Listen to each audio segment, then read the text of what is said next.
Hola, mi nombre es Alexandra Luna. Voy a estar platicando con ustedes de un tema que es muy importante en el diagnóstico microbiológico de los pacientes y que se basa en las etapas iniciales cuando nosotros recibimos una muestra. Tenemos 40 minutos para hablar de estos temas que ahorita vamos a presentarlos y vamos a dar pie a ellos. De antemano les pido una disculpa si es que en el fondo se alcanzan a escuchar algunos sonidos extraños como perros, hay la basura, etcétera, etcétera. Ahorita con estas modificaciones de la comunicación, pues tenemos que adaptarnos un poco. Entonces, por favor, si hay algún ruido externo de fondo, espero no los distraiga de lo que estamos abordando. Para empezar, vamos a compartir la pantalla y como ustedes pueden observar, vamos a abordar entonces temas básicos como es la técnica de tinción y las técnicas de cultivo. Vamos a enfocarnos de manera importante en la tinción de Gram, sin embargo, ustedes van a observar que existen otras técnicas.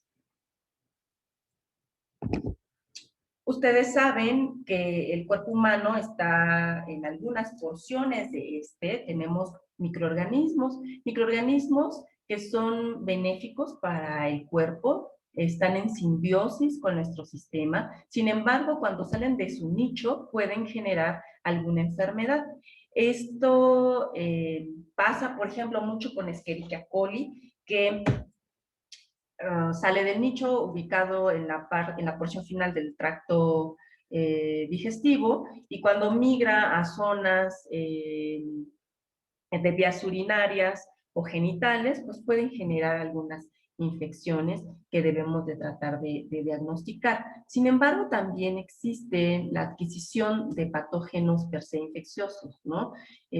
Cuando comemos un alimento echado a perder, cuando alguien estornuda cerca de nosotros o tocamos superficies infectadas, podemos adquirir alguna enfermedad, microorganismos que nos van a generar alguna enfermedad. Por lo tanto, ustedes deben de saber que tenemos zonas estériles en donde nosotros no esperamos en ningún momento ver patógenos, como es la sangre o el líquido cefalorraquídeo.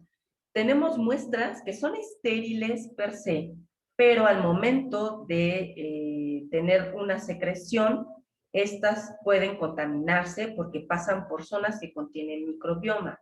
Tal es el caso, por ejemplo, de la orina. Y el exudado, bueno, este es donde el microbiólogo tiene mucho trabajo porque se toman de sitios donde existe realmente una cantidad de microorganismos abundantes. Y entonces el microbiólogo tiene que diferenciar, ¿no? A través de ciertas técnicas, a través de ciertos procedimientos, si hay algún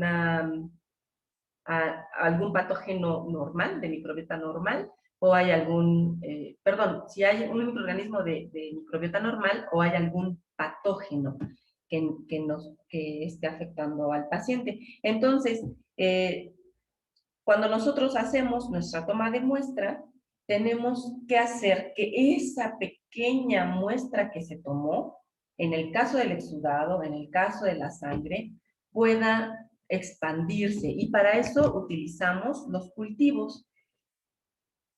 ¿Qué es un cultivo? Seguramente ustedes lo saben, pero bueno, vamos a reafirmarlo. Un cultivo es un método para la multiplicación de microorganismos en el que se prepara un medio óptimo para favorecer el proceso de crecimiento. Como ustedes pueden ver, cuando nosotros sembramos en una placa de Petri, no podemos observar absolutamente nada. Sin embargo, cuando nosotros incubamos con temperatura y con tiempo adecuado, vamos a ver el crecimiento de bacterias. Ustedes recuerdan, aquí les estamos dando un medio favorecedor. Entonces, por eso es que ellas tienden a crecer de una manera exitosa, casi siempre. Entonces, nosotros podemos ver este crecimiento porque las bacterias tienen valga la redundancia, crecimiento exponencial, y por eso es que nosotros vamos a poder visualizarlas en tiempos cortos, en condiciones óptimas. Y ustedes se preguntarán, bueno, ¿y en qué cultivo? Sí, pues en placas Petri, pero ¿qué medios utilizo? ¿Qué es lo que hago? Bueno, en realidad es que hay una serie de patrones en donde nosotros, los microbiólogos, ya sabemos qué vamos a utilizar para poder hacer diagnóstico específico de algunas muestras. Es posible que algunos laboratorios tengan modificaciones en donde uno se tiene que adaptar definitivamente a las metodologías de cada laboratorio, pero existen medios en los que uno ya sabe por default como microbiólogo que tiene que sembrar y qué tipo de muestra tiene que sembrar en esos medios. Por ejemplo, si les llega un exudado vaginal, eh, por default saben que le tienen que hacer gram, saben que tienen que sembrar en agar sangre y saben que tienen que sembrar en agar chocolate. Estos son medios que van a permitir el crecimiento de los microorganismos para poder ser analizados. Entonces, ustedes ya saben qué muestra van a trabajar, ¿no? Ya saben si puede ser de una muestra de una zona estéril, de una zona mixta, de una zona rica en microbiota. Ya saben en automático cuando la ven una orina, ah, bueno, voy a sembrar en tales medios de cultivo. ¿Cómo lo vamos a hacer? Bueno, pues para poder amplificar los microorganismos que traen nuestras muestras, lo que nosotros hacemos es una siembra o una inoculación. Sembrar o inocular es introducir artificialmente una porción de muestra en un medio adecuado con el fin de iniciar un cultivo microbiano. Como ustedes saben, el cultivo, todo el cultivo microbiológico se hace cerca de mecheros. Esto da una esterilidad, un área de esterilidad debido a la combustión. Está quemando técnicamente todo lo que está en un área de 15 centímetros alrededor de la flama. Por eso es importante que nosotros evitemos estar moviendo el aire de la habitación. Tenemos que trabajar en zonas que son aisladas. Por eso ustedes cuando entran a un laboratorio de microbiología son lugares realmente calientes porque no hay mucho flujo de movimiento de aire y están usualmente los mecheros encendidos. Entonces, importante mantener la habitación sin corrientes de aire y una zona de trabajo para inocular nuestra muestra de 15 centímetros cerca de la flama. La siembra de nuestros medios, estos inóculos, nosotros los podemos hacer en medios líquidos, en medios sólidos o en medios semisólidos. Y tenemos una amplia gama de instrumentos para poder llevar a cabo estos inóculos. Puede ser por asa bacteriológica, la asa en aguja, la asa de Vygotsky, hisopos y pipetas. Ahora bien, aquí empieza una parte importante de nuestros temas. Nosotros vamos a tener diferentes técnicas de cultivo dependiendo de la clasificación de acuerdo a la consistencia de nuestros medios. Nosotros podemos cultivar en medios sólidos. Estos medios, como ustedes recordarán, se caracterizan porque tienen del 2% al 1.5% de agar. Esto les da bastante rigidez. Una rigidez que cuando ustedes están sembrando pueden sentir que hay cierta resistencia del medio de cultivo solidificado con respecto a su asa.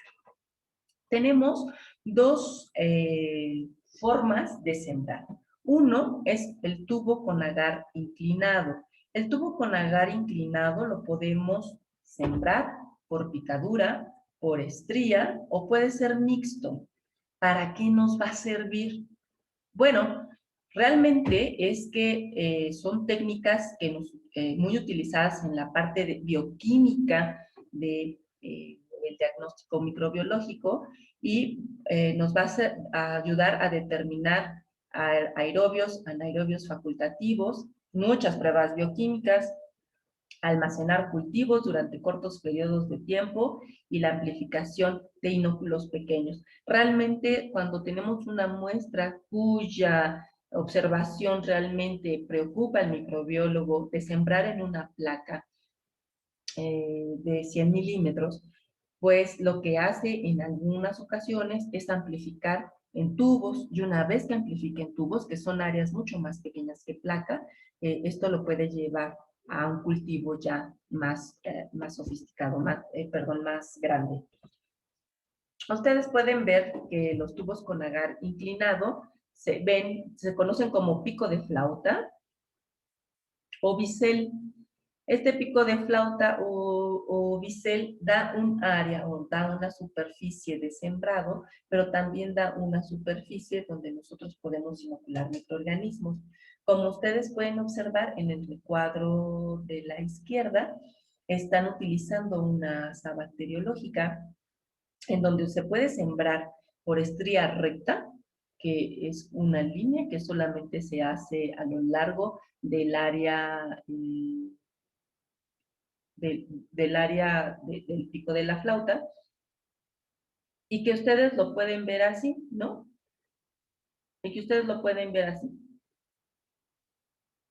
Cuando crece el microorganismo que ustedes sembraron, se ve solamente una línea recta. O pueden sembrar por estría ondulada, que es pasar toda el asa bacteriológica a lo largo del área del pico de flauta, y pueden tener este tipo de siembras. Aquí está muy separada, se ve claramente el sembrado ondulatorio. Sin embargo, aquí el sembrado seguramente es ondulatorio, pero creció de manera masiva el microorganismo. Aquí se puede observar un poco mejor, ¿no? Está el sembrado ondulatorio, pero el microorganismo se ha ido expandiendo en la superficie. Las técnicas de cultivo en tubo con agar inclinado por picadura se hacen con las asas de aguja, que no es una asa, que no es más que una asa microbiológica totalmente extendida, y se pica el medio. Sirve muchísimo para pruebas bioquímicas, pero también se puede, ustedes lo pueden ver aquí, ¿no? Aquí se picó el medio y pueden ver cómo creció el microorganismo, y además lo extendieron en la parte de superficie. A eso se le llama el sembrado mixto. Pico y extiendo al microorganismo.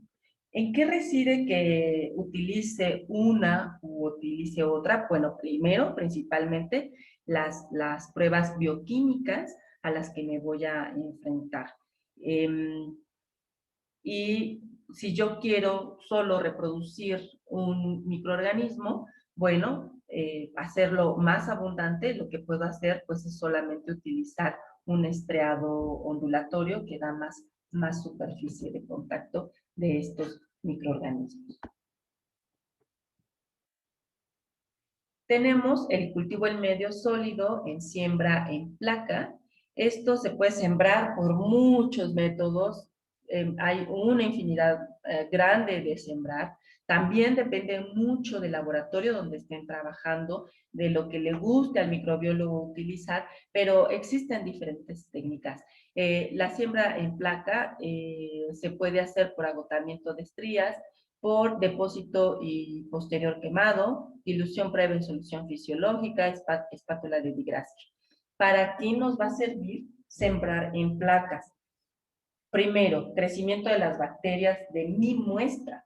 Lo que yo quiero es que mi muestra pueda amplificarse, que los microorganismos que está esa muestra puedan crecer de una manera mucho mejor. Y entonces las placas, las de 100 milímetros, dan esta amplitud de que yo pueda obtener una cantidad importante de microorganismos y aislarlos. Eso es sumamente importante. Lo que yo tengo entonces es poder obtener colonias específicas de microorganismos. Y a veces va a haber pacientes que van a tener más de 2 colonias que están separadas, más de 2 microorganismos que pueden estar teniendo un fenómeno importante para la salud del paciente. ¿Cómo sembramos estas placas? ¿Qué técnicas utilizamos para las placas? Las placas son, la verdad, súper nobles. porque podemos utilizar instrumentos que nos permiten tener mucha mejor manipulación que cuando lo hacemos en tubo, ¿no? Que son áreas muy chiquitas, que hay que tener buen ojo, que no nos tiemble mucho la mano si no tocamos hasta el vidrio del tubo. Y bueno, la placa lo que nos ayuda también es que es un espacio sumamente alto. En el caso de la siembra por hisopo en placa, es una de las técnicas mucho más sencillas. ¿Por qué? Porque cuando sembramos con hisopo tenemos que sembrar en 3 direcciones. Usualmente se siembra, como ustedes pueden observar, el responsable empezó a sembrar en este sentido, tiene que terminar toda la caja, girar 45 grados, empezar a rotar en este sentido, girar 45 grados y volver a sembrar en este sentido. Entonces, se hace un cultivo realmente masivo, pero a veces lo necesitamos para obtener el crecimiento adecuado de nuestras muestras. Podemos utilizar la espátula de Vygotsky, como ustedes pueden ver, para poder extender nuestra muestra. A veces las muestras líquidas las tenemos que colocar en el centro de la caja Petri y poder extenderlas. Y la asa o la espátula de Vygotsky nos sirve mucho porque la pasamos sobre el medio, y además de que nos da mucha más área de resistencia, ¿no? La lastimamos menos, la picamos menos, nos permite extender a los microorganismos a lo largo de la placa. Y bueno, tenemos que tener cuidado cuando usamos Vygotsky, porque si nosotros ponemos aquí una muestra que es líquida y no la expandemos luego, se puede absorber. Entonces debemos de ser cuidadosos cuando nosotros ponemos aquí nuestra muestra y poderla extender. Por favor, no pierdan de vista que tenemos que estar a 15 centímetros del mechero. Aquí no se alcanza a ver, pero la placa siempre tiene que estar cerca del mechero. Vygotsky usualmente sí se hace sobre mesa. Cuando nosotros utilizamos ese método, sí lo hacemos sobre mesa, porque es mucho más fácil, ¿no? Y como son muestras líquidas, no corremos el riesgo de podernos llenar de esta muestra. Recuerden ustedes, y si lo han notado, en bacteriología casi no usamos guantes porque es peligroso trabajar con los mecheros tan cerca y con plástico en las manos. Entonces, usualmente vamos a trabajar sin guantes y por ello hay que ser sumamente cuidadosos. Y cuando utilizamos esta espátula, pues lo hacemos sobre la mesa, giramos nuestra caja Petri y volvemos a pasar por toda la superficie de la placa. Cuando sembramos por asa bacteriológica, es un poquito de más tensión para ustedes como estudiantes, porque siempre está el miedo de picar el agar. Y la verdad es que al principio puede ser que suceda con frecuencia, pero con la experiencia que ustedes van adquiriendo, se va haciendo menos frecuente lastimar el agar con el asa bacteriológica. Y para el asa bacteriológica hay una infinidad impresionante de maneras de cultivar. Aquí les muestro solo unas, ¿no? Por ejemplo, la siembra en placa, esta primera parte se hace toda con asa bacteriológica y ustedes pueden ver, ¿no? Que tenemos la estría cruzada y la finalidad, como ustedes pueden ver, es obtener precisamente estas colonias específicas en donde podemos nosotros aislar a los microorganismos que pueden estar siendo patógenos y poder darles un nombre y un apellido. Y entonces, cuando nosotros sembramos por estría cruzada, lo que hacemos es tomar con nuestra asa bacteriológica un poco de inóculo de la muestra del paciente, y lo que hacemos es rayar con el asa bacteriológica. Para poder hacer este otro proceso, lo que tenemos que hacer es quemar el asa bacteriológica en el fuego, esterilizarla, quitar todos los bichos que se cargó en esta parte, la vamos a enfriar, y usualmente se enfría en un costado del medio donde sabemos que no va a haber crecimiento o donde no vamos a colocar bacterias, no la pueden sumergir aquí. Y entonces, una vez que se enfría, yo puedo seguir sembrando. y jalo este extremo y vuelvo a estirar, siempre en un sentido. Si empiezo desde arriba, siempre va hacia la zona de abajo. Quemo, enfrío y vuelvo a estirar de arriba hacia abajo. Quemo, enfrío y puedo alargar. Hay quienes podrían extenderse hasta esta zona y poder hacer aquí la estrella cruzada. Pero bueno, eso se lo repito, es cuestión del microbiólogo con el que estemos trabajando. Y si nosotros somos los que tomamos las decisiones, pues entonces nosotros decidimos la manera de sembrar por estrella cruzada, si se puede extender o se puede quedar así. Tenemos también la siembra de cuadrantes. Usualmente aquí no es necesario quemar la, la, el asa bacteriológica. Hay lugares donde lo hacen. Como ustedes pueden ver, es una dilución. Aquí empezamos, tomamos nuestra muestra, empezamos a estrear, seguimos estreando, hasta que se empieza a hacer tal la dilución que nosotros podemos obtener colonias separadas. Si lo hacemos por estrea continua, pues agarramos con nuestra asa, agarramos parte de nuestra muestra y empezamos a extraerlo a lo largo de cultivo, de la placa de cultivo. Hay quienes hacen una línea aquí, queman y empiezan a extender. Depende realmente de las personas con las que ustedes estén trabajando.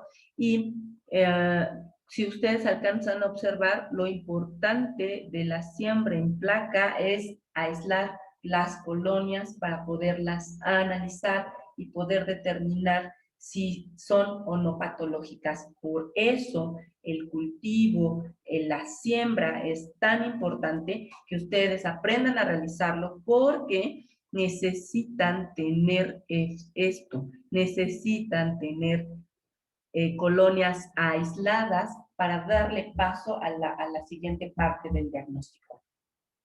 En el caso de la extensión superficial por hisopo, puede ser muy utilizada en algunos medios. Es muy utilizada para orina principalmente. Y la extensión superficial de Digrasky también. Aquí lo que nos permite es tener muestras como complicadas que nos permiten hacer una extensión o un crecimiento supermasivo. ¿Qué medios podemos tener aquí? Pues el agar sangre, el agar chocolate, el agar McConkey. En el caso de las técnicas de medio de cultivo, nos sirve por tubo con agar inclinado, pues nos sirve para hacer muestras diagnósticas de microorganismos específicas como quía, citratos, urea. Ustedes seguramente, conforme vayan pasando el tiempo de este taller, van a ir asociándose con más fenómenos, con más procesos, en donde ustedes van a poder determinar, bueno, si es un citratos, sabemos que va a ser un tubo con agar inclinado, sabemos que podemos picar en estrías, sabemos que podemos hacer una picadura mixta. Eso poco a poco lo van a ir reconociendo conforme vaya avanzando este taller. Ahora bien, yo les pregunto, ¿todo se siembra directo? En realidad que las imágenes que ustedes están observando son un poco de cultivos puros, pero se puede hacer las siembras de muestras directamente y se hacen usualmente por extensión superficial. Es la técnica que más se usa, o la continua cuando se usa con asa. La pregunta es, ¿y yo puedo agarrar así todas mis muestras, no? El exudado faríngeo viene en un hisopo. Entonces yo nada más saco mi hisopo y ya hago mi extensión superficial. Sí, es un exudado vaginal. ¿Hago mi extensión superficial? Sí, pero no todas las muestras se usan directo de la muestra que estamos utilizando.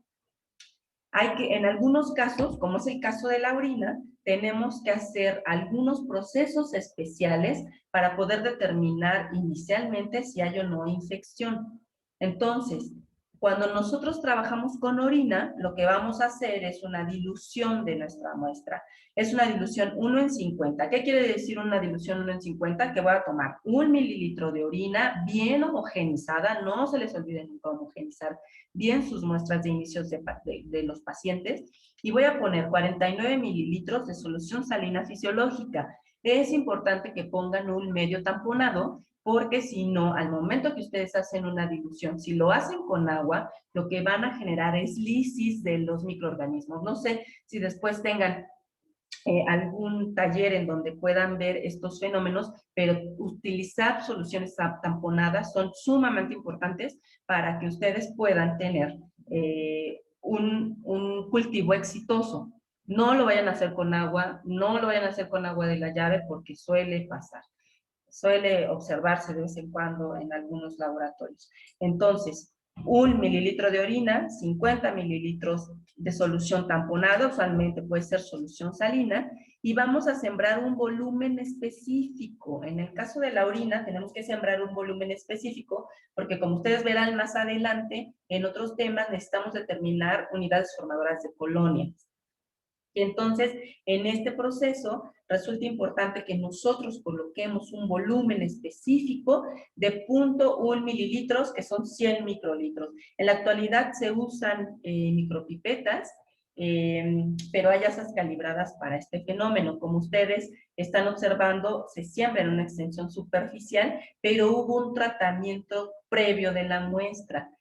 Esto, por favor, no lo hagan en ningún otro lugar que no sea cerca de un mechero o en una campana de flujo laminar. Si ustedes hacen el tratamiento de una muestra en una zona no estéril, están arriesgándose a contaminar la muestra y a dar resultados que pueden no ser adecuados. Entonces, sabemos que podemos, con todo esto, sabemos que podemos tomar la muestra de nuestros pacientes, perdón, sabemos que podemos tomar las muestras que nos llevan al laboratorio, sembrarlas de manera directa. Sabemos que tenemos que hacer ahora procesos, no todas las muestras se tienen que sembrar de manera directa, no se les olvide, la orina es una de ellas. Entonces, esto es con respecto a lo que podemos sembrar en medios sólidos. ¿Son los únicos? No son los únicos. Si nosotros sembramos, dependiendo de la consistencia, vamos a encontrar que también tenemos maneras de sembrar en cultivos en medio líquido. ¿Qué característica tiene este cultivo en medio líquido? Pues no tiene agar. Y entonces, siempre, pues, valga la redundancia, lo van a observar líquido. La siembra es maravillosa porque no te preocupas que si pique el agar, que si se me estreó el agar, que nada, que si quemé el agar, nada. Entonces, es una técnica súper noble porque lo único que necesitamos es depositar nuestra muestra, como ustedes pueden ver, en este caso es un hisopo, lo hacemos por rotación, pero podemos usar asa bacteriológica, que también podemos hacer el movimiento por rotación, podemos usar pipeta Pauster, serológica y automática. Usualmente usamos más las automáticas porque son volúmenes específicos que nosotros tenemos que determinar para poder agregar a nuestros medios líquidos. Y no homogenizamos, o sea, nosotros con esto no vamos a agitar el medio ni con el hisopo ni con nuestra pipeta. Nosotros sacamos nuestro hisopo o la pipeta que nos ayudó a hacer el inóculo y después mezclamos con nuestras manos, obviamente de manera suave, el tubo para poder hacer una solución homogénea de los microorganismos. ¿Para qué me sirve sembrar en medios de cultivo líquido? Bueno, pues fundamentalmente son pruebas bioquímicas. A veces nos sirve para cuantificar, para hacer diluciones, para enriquecer inóculos también, ¿no? El problema es que aquí crece todo y no puedo separar bacterias, o sea, no puedo separar colonias ahí. Si van 3, 4 microorganismos, van a crecer y se tienen que separar después por otros métodos, pero sí lo puede utilizar también para enriquecer inóculos. Sin embargo, para lo que más se usan, pues son para las pruebas bioquímicas. En investigación se usa también mucho para el crecimiento bacteriológico y que permite hacer clonaciones. Son denominados caldos y podemos encontrar, por ejemplo, el indol, las pruebas para reducción de nitratos, la fermentación de glucosa. Y usualmente ustedes así los van a ver, ¿no? Como caldos de cultivo, que también es una expresión correcta. ¿Qué otros medios tenemos? Bueno, pues tenemos el cultivo en medio semisólido. El cultivo en medio semisólido es un medio que tiene poquito agar, por lo tanto tiene una rigidez relativa. Si ustedes agarran una placa de Petri con agar, con algún medio ya hecho, no sé, agar sangre, si la quieren tronar les va a costar trabajo, o sea, tienen que poner bastante presión, claro, si está bien hecha, bastante presión para poder romperlo. En el caso de los medios semisólidos no sucede así. Si ustedes los tocan, los deshacen. Se rompen con una facilidad exquisita.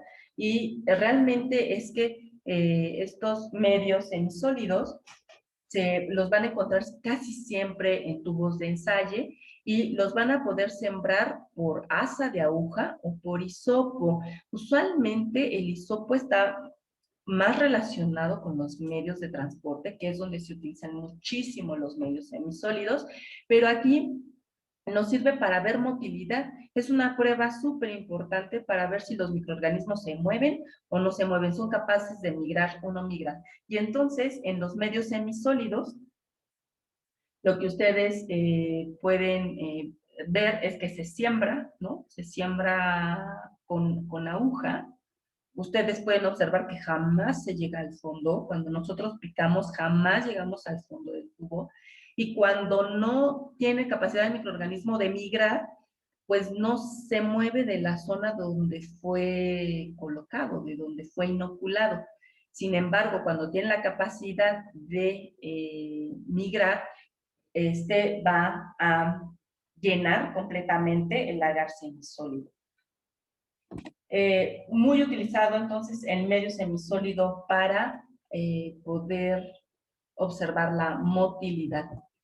Y en la vida real se utiliza muchísimo, muchísimo para el medio de transporte y hay una gama, infinidad de medios de transporte. Los medios más utilizados es Stuart y Ames,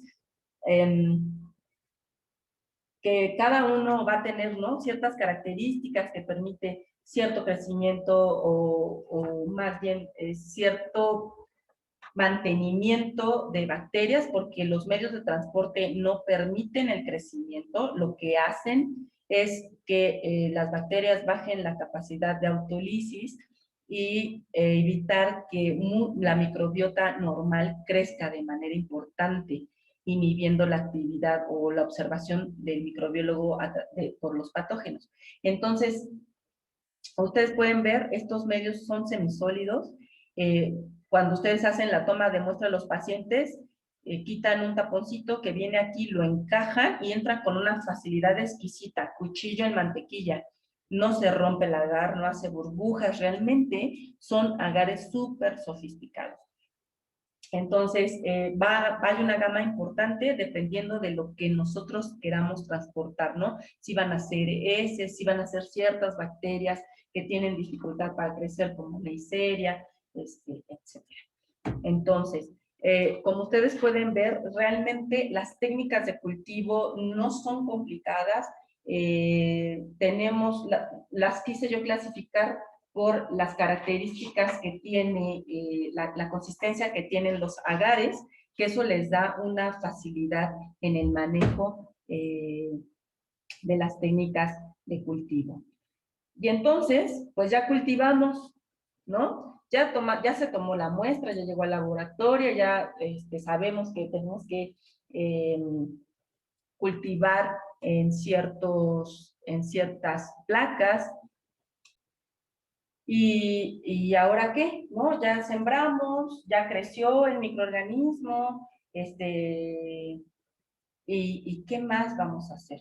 Pues la otra parte de la plática se trata precisamente de las técnicas de tinción. Ustedes ya lograron exitosamente hacer crecer a un microorganismo, aislar a un microorganismo, y ahora hay que identificarlo. Y una parte importante de la identificación son las técnicas de tinción. Y como ustedes pueden ver, pues tenemos varias preparaciones en microbiología. Tenemos las preparaciones en fresco, que nos permiten visualizar el microorganismo, reconocer sus movimientos, la agrupación y el tamaño. Claro, yo se los digo, quien hace todo esto con un fresco es porque es un microbiólogo que tiene más de 30 años trabajando en el área. Porque realmente cuando nosotros entramos y vemos esto y que no dicen, ¿y qué es? ¿Un coco? ¿Un bacilo? ¿Qué es? Pues, pues quién sabe. Parecen bacterias, ¿no? Nosotros, o sea, nosotros como estudiantes podemos, pues parecen bacterias, pero pues así muy seguros, pues no está. ¿Y esto qué es? Pues una bacteriota, ¿no? Pues quién sabe. Y entonces, yo les puedo decir que la preparación en fresco es muy buena, se utiliza mucho, sobre todo para la parte de ureanálisis, pero es corta, ¿no? O sea, no nos permite valorar bien qué es lo que estamos viendo aquí, en este recuadro que ustedes ven a la izquierda, yo espero puedan ver y en la grabación se pueda observar eh, la, la señalización que estoy haciendo con el mouse de la computadora. Y ustedes en el recuadro de la izquierda pueden decir, pues son filamentos mucoides, posiblemente si es una muestra de orina, hay pocas bacterias, pero ay, veo muchos leucos, hay o no hay bacterias, ¿dónde están? ¿Son por arrastre? ¿No son por arrastre? Y aquí en esta, pues si ustedes ven en la zona azul, perdón, en el recuadro del lado izquierdo, pues ustedes pueden decir, pues no veo bacterias, veo que la célula está medio feita, pero pues no veo bacterias, pero ya no sé si es porque me la trajeron 4 horas después de que el paciente la obtuvo, porque créanme, luego pues, se tardan mucho en hacer los análisis, o así es, no sé. Y entonces la preparación en fresco ciertamente nos da una orientación de lo que está pasando, pero no nos puede realmente decir si hay eh, o no hay algunos microorganismos. Y por ello es que las técnicas de tinción han cobrado suma importancia. No es la misma célula, pero yo les puedo asegurar que el contraste con la tinción de Stenheimer-Malvin da otra perspectiva a quien está viendo esta diapositiva.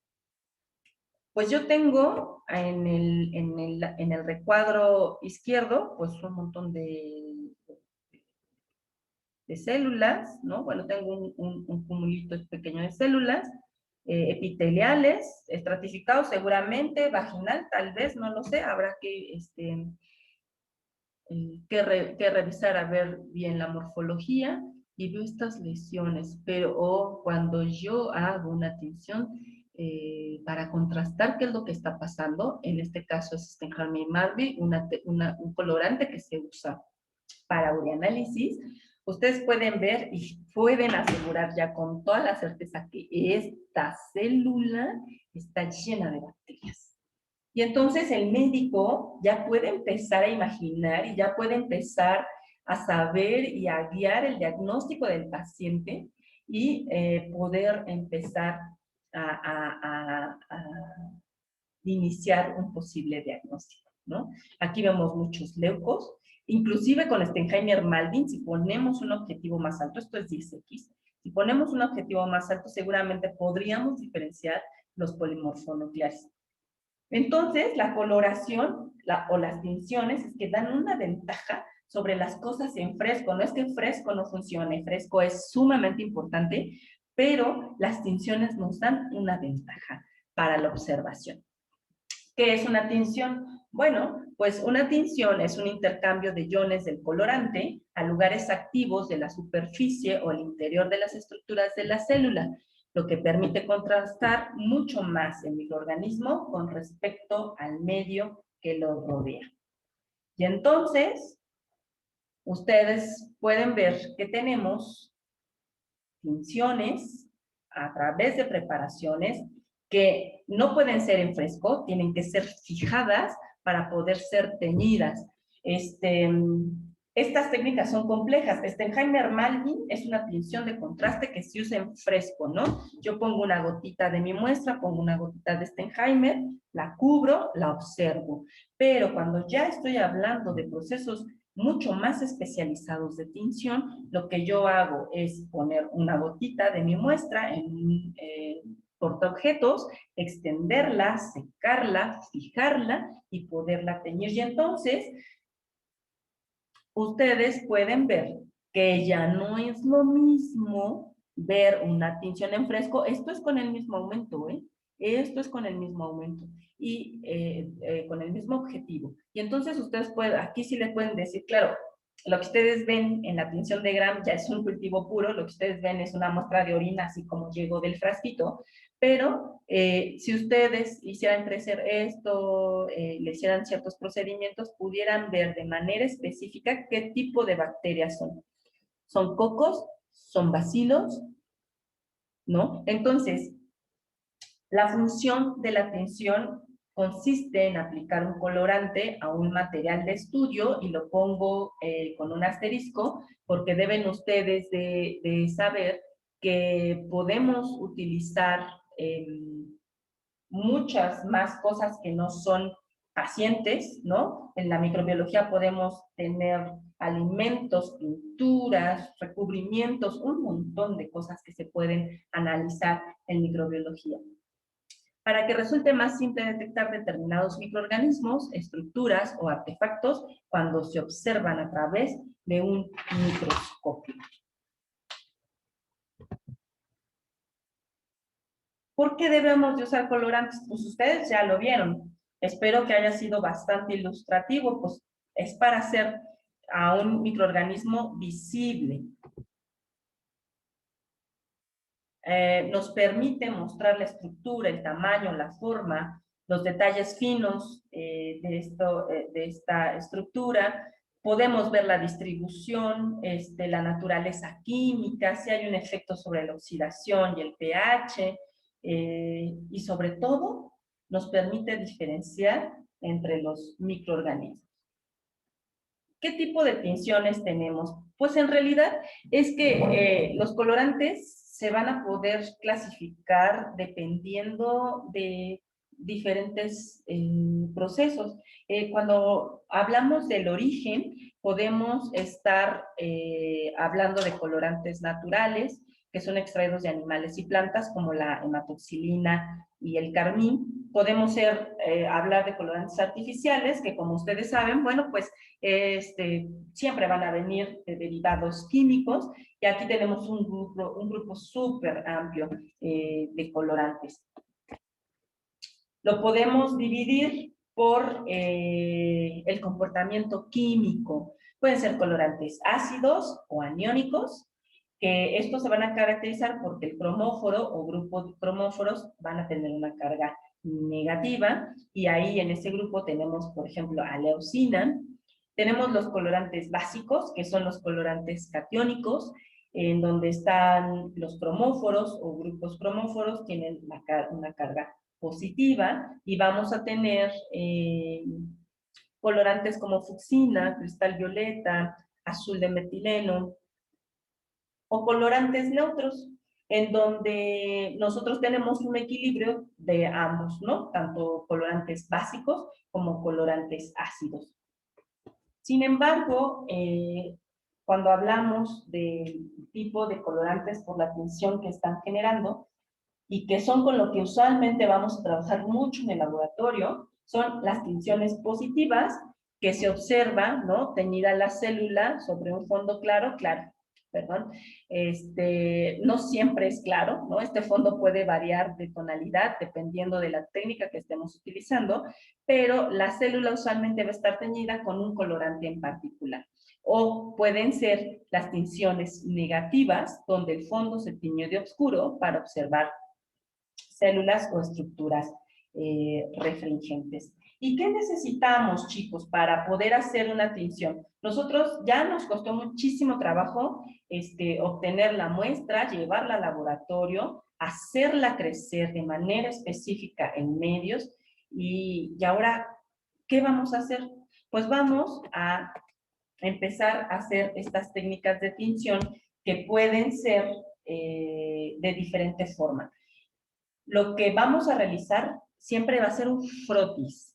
Y el frotis no es más que colocar mi muestra en una superficie de cristal a la que denominamos portaobjeto.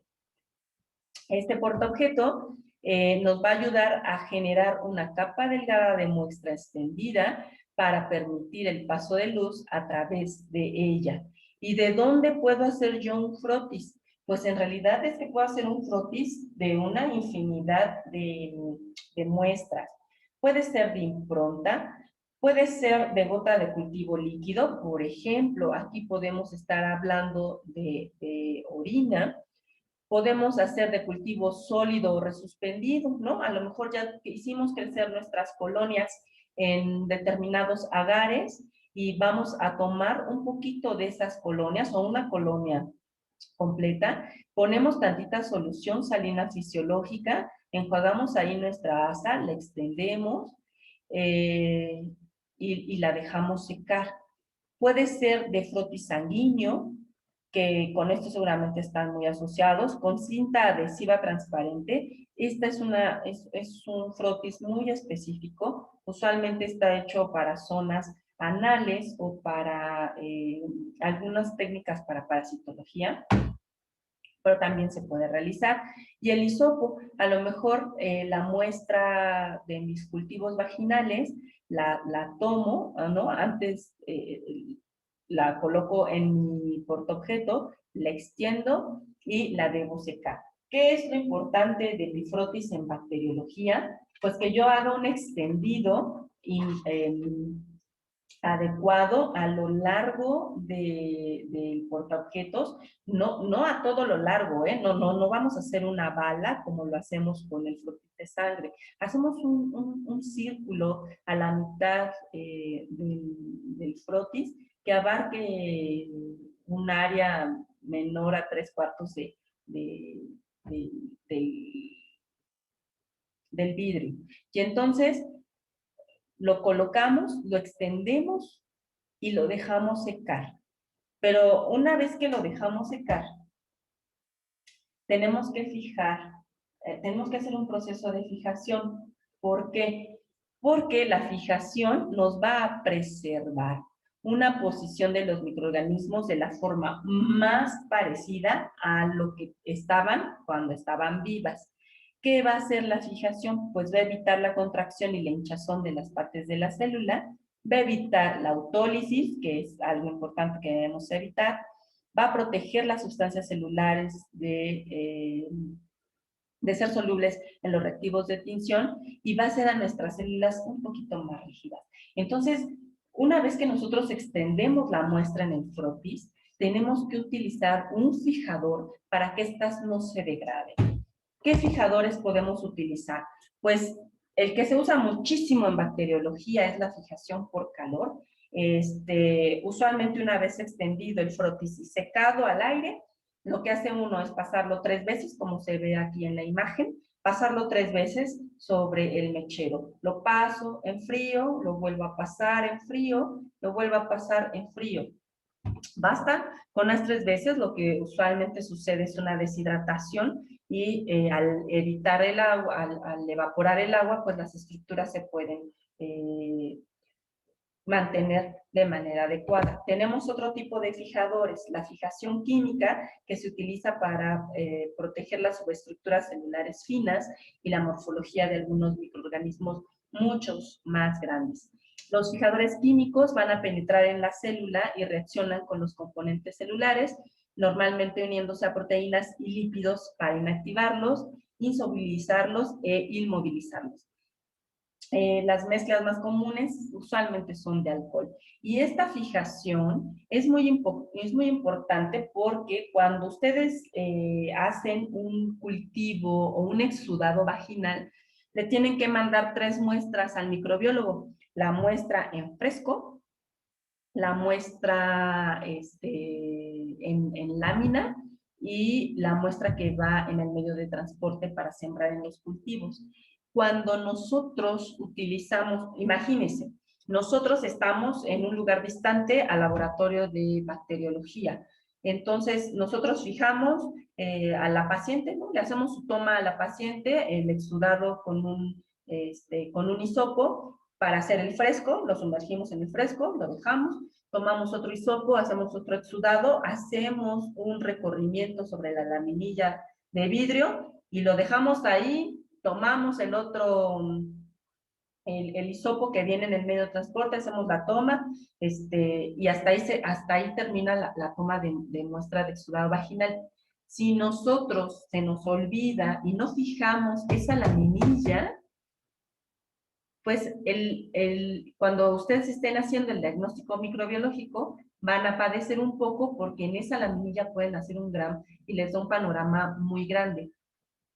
Por eso es que en las tomas de muestra nosotros usualmente manejamos estos fijadores porque una vez que terminamos de colocar la muestra sobre la laminilla, lo que hacemos es rociarla a todo lo largo, dejarla que se seque. Y así, cuando llega o la llevamos para trabajar en el laboratorio de microbiología, la muestra tiene una condición adecuada. Los fijadores son muy importantes para hacer tinciones. No se les olvide fijar, porque si no, no van a observar absolutamente nada. ¿Por qué no usamos esto en el laboratorio ya adentro de bacteriología? Pues hay mucho fuego. La verdad es que tenemos los mecheros siempre prendidos todo el tiempo y entonces son muy riesgosos. Esto usualmente se deja más para lo que es la toma de muestra. Muy bien, ya está nuestra muestra lista, ya hicimos el frotis, ya lo fijamos y ahora, ¿cómo lo teñimos? Pues hay muchas técnicas de tinción. Nosotros vamos a ver la clasificación eh, de estas técnicas. La primera de ellas es la simple, que en donde se usa un solo colorante. Sirve para observar morfología y agrupación, pero no sirve para más nada. Esto es muy importante porque son pruebas rápidas que se puede hacer, por ejemplo, de líquido cefalorraquídeo, se hace un extendido, se seca, se fija, se hace una tinción con azul de metileno y se observa el microscopio. Es un solo colorante en una muestra que debe de ser sin microorganismos, y ustedes ven esto de manera inmediata. Como médicos saben que algo está muy mal en el paciente porque es líquido cefalorraquídeo. Y entonces nos permite hacer un desarrollo rápido sobre lo que estamos observando. Tenemos las tinciones diferenciales, donde se usan 2 colorantes de forma sucesiva. Algunos pueden contrastar a los microorganismos, como es la tinción de Gram. Otros pueden contrastar la tinción de los microorganismos con respecto a la base o al tejido en el que van inmiscuidos, y como es la técnica de Zinn-Nielsen, que es una técnica para valorar bacilos ácidos alcohol resistentes, tuberculosis, ¿no? Y entonces estas técnicas de 2 colorantes pues nos van a permitir poder categorizar a los microorganismos de una manera un poco más sofisticada que una técnica simple. ¿Son más laboriosas? Sí, sí son mucho más laboriosas. Y aquí vamos a empezar a ver lo que es la tinción de Gram. Nos vamos a meter de lleno en esta primera parte de tinciones diferenciales con lo que es la tinción de Gram. La tinción de Gram es una técnica que permite distinguir las diferencias morfotintoriales de la mayoría de las bacterias. ¿Qué nos permite? Nos permite identificar morfología, nos permite identificar distribución en el espacio y diferenciar la composición química de la pared celular. Nosotros con estas técnicas que usualmente se leen a 100x con inmersión, nosotros podemos observar de manera fina si son cocos, diplococos, estreptococos. ¿Cómo es que lo hace la tinción de Gram? Bueno, el fundamento de la tinción de Gram se basa en las diferencias que tienen algunas bacterias en la pared celular. Como ustedes pueden ver, las que vamos a categorizar como gram positivas son bacterias que tienen más mureína, tienen una pared celular monoesterificada, como ustedes pueden ver, ¿no? Solo una pared celular monoesterificada, y tienen presencia de ácido peitoico. Las que nosotros caracterizamos como gram negativas tienen una pared celular diferente. Tienen menos mureína, como ustedes pueden observar, ¿no? Esta capa es mucho menor. Tiene una pared celular diestratificada, ¿no? Donde la membrana externa es muy compleja, ¿no? Tiene porinas, tiene polisacáridos, hipopolisacáridos, y no carecen de ácidos peitoicos. Entonces, realmente la función de Gram se fundamenta precisamente en la diferencia estructural que tienen estas bacterias. ¿Cómo se hace la técnica de Gram? Bueno, ustedes saben que el primer colorante que se utiliza es violeta de genciana. Violeta de genciana va a teñir todo. Aquí se los pongo en el recuadro. Violeta de genciana no hace diferencia entre, ay, tú eres gram positiva y tú eres gram negativa, entonces no entro en ti. No. Cristal violeta penetra a todas las células.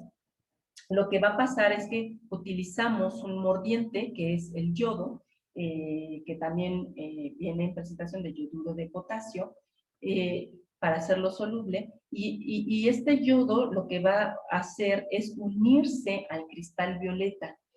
Cuando se une el yodo al cristal violeta de manera molecular, lo que pasa es que se hace una estructura sólida, un precipitado, se forma un compuesto nuevo o un complejo nuevo y precipita. Al momento de precipitar, al momento de volverse un sólido, se vuelve técnicamente insoluble eh, en cualquier solución que nosotros le pongamos. Entonces, cuando nuestra membrana ha sido teñida o nuestra pared celular rica en glicanos ha sido teñida con el violeta de genciana y le pongo el yodo, ya no va a salirse ese color de ahí porque precipita en esa zona de la célula, se vuelve insoluble ante diversos solventes y no hay manera que yo lo pueda sacar de la célula. Entonces,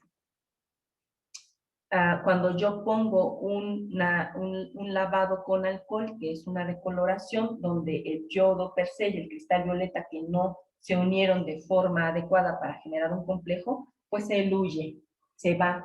No, realmente son solubles en él, en este alcohol, y se puede eluir. Y cuando yo eluyo, todas estas bacterias que en una proporción pequeña formaron este precipitado, que realmente es está tan reducido su peptidoglicano, está tan reducido su peptidoglicano, que aunque aquí se haya fijado algo de colorante, realmente, a diferencia de esto, va a ser mucho más visual las bacterias que tienen el peptidoglicano de manera más importante.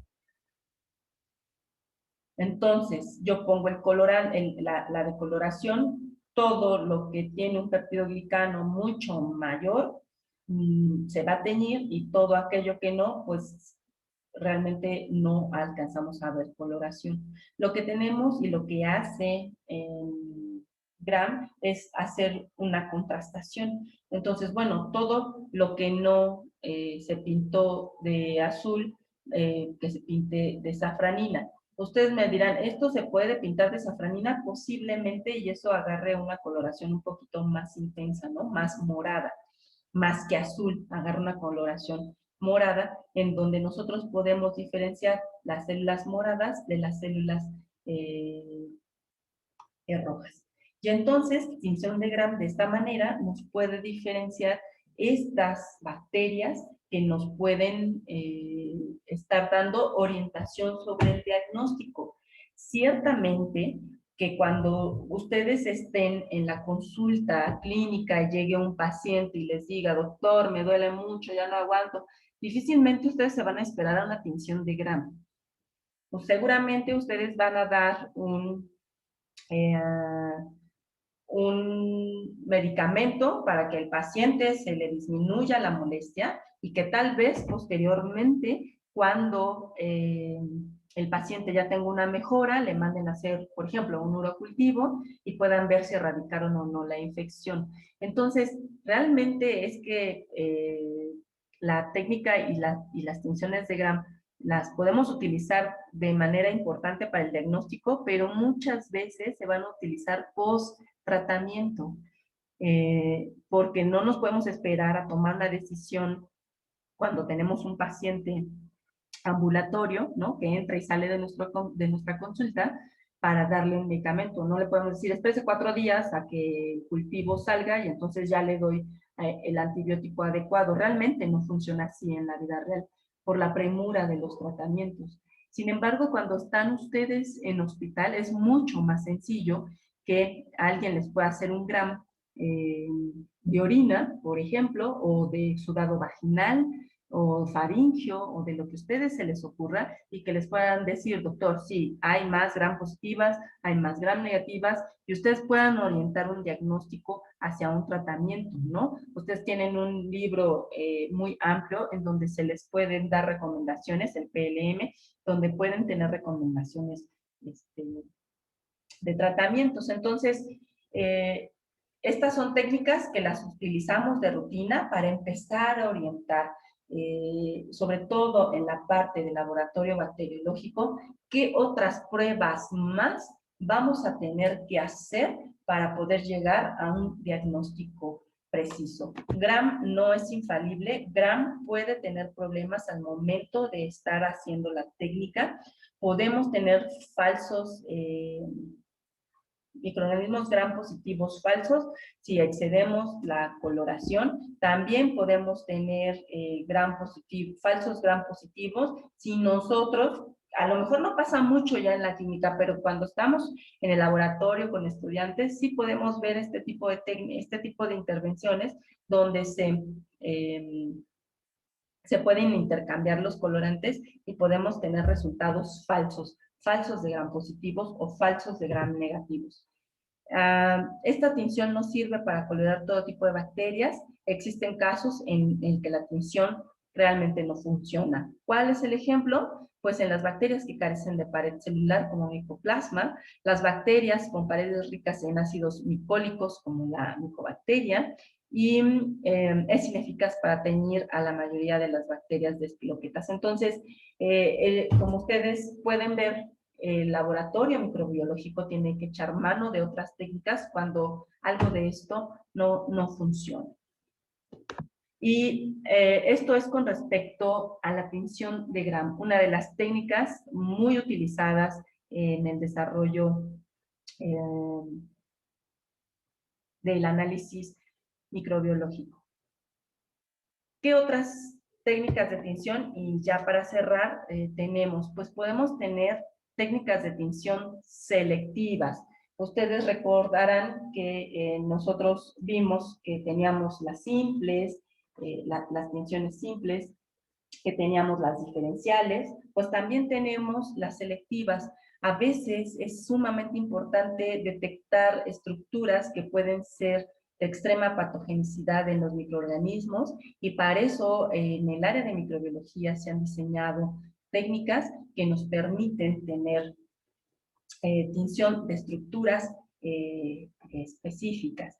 Entonces, las técnicas, para finalizar, las técnicas de tinción que nosotros vamos a estar utilizando son un proceso mucho más amplio que solo una técnica. Ya saben que tenemos que hacer un frotis, va a depender de qué tipo de muestras tengan ustedes, pero la generación de frotis es importante. Ya saben que es importante fijar las muestras, que no pueden olvidarse de este paso, es fundamental para hacer el análisis y que después de ahí podemos partir para hacer técnicas eh, eh, que nos van a permitir contrastar a nuestros microorganismos. Depende de lo que tenga el laboratorio para desarrollar, también es importante, dependiendo de la necesidad del estudio, si es un estudio rápido, ¿no? Como el estudio de líquido cefalorraquídeo, si es un estudio que nos lleva a lo mejor a procesos un poco más largos, ¿no? Bacteriológicos para poder meter pruebas bioquímicas. Ahí tenemos las diferenciales, GRAM es una de ellas, la más importante. Pero también cuando ya queremos hacer algo muy selectivo, en donde podemos tener estructuras específicas de las bacterias.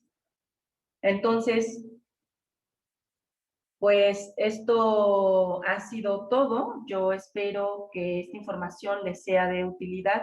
Es información básica, en realidad es que es un mundo amplio, el área de la microbiología, es un mundo amplio, el cultivo es un mundo muy amplio, las funciones. Sin embargo, lo que observamos y lo que vimos aquí, pues son procesos que son más puntuales, ¿no? Más generales, puntos que ustedes tienen que considerar y que tener en mente para poder desarrollar estos procesos. No me queda más que agradecer la invitación y esperemos vernos pronto en vivo, que esta situación cambie. Por lo pronto, a seguir en cuarentena, aislados, y pues que tengan posteriormente la posibilidad de entrar al cuarto de cultivo, a la microbiología, para que se le vaya perdiendo el miedo al tratamiento de los medios, a la preparación de los medios, adquirir agilidad para el manejo de las muestras, que en realidad las tinciones ustedes ya las pueden hacer en un lugar no estéril, usualmente casi todas se hacen sobre las tarjas de los laboratorios, pero los cultivos no, las inoculaciones no, y adaptarse al manejo de estar cerca de un mechero es sumamente importante. Bueno, pues me despido y agradezco el tiempo prestado y la atención prestada. Saludos.